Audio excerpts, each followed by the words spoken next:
a patient presents to me with tearing, I usually look at three things. Tearing is usually the result of an increase in production of tears, an abnormal distribution of tears, or an abnormal drainage of tears. If any of these three parts is not working normally, then patients can come in with tears that roll down onto their cheeks, blur their vision, and cause a big dysfunction in their life.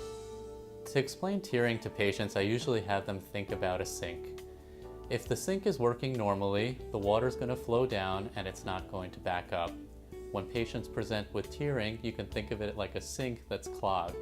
If the sink is clogged, the water is not going to go down and it's going to start to overflow and fall down onto the floor. Sometimes patients may have a narrow drain to the sink and the tears might just go down slowly and may not go down normally. If you come to the office, we're able to figure out which of these conditions you may have and best plan how best to fix it for you. Sometimes patients present to us and they actually have a tearing eye, and we tell them that they actually have dry eyes, and that doesn't really make sense to most patients. And here's the way I best explain it to them. Sometimes when a patient has a dry eye, the eye only knows how to do one thing to react to that. It reacts by making extra tears.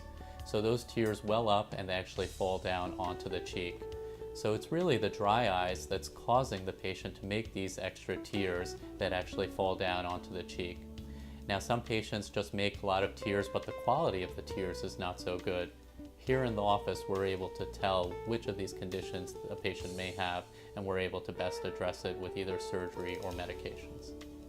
Often when patients come in with tearing, the best option is to start with some medications, and that usually involves eye drops. Often if eye drops aren't helpful in correcting the problem, some patients may actually need surgery. Now, the surgery could be something as simple as tightening the lids, or it could be something more involved in creating a new tear drain, and we can best determine in the office what's the next step.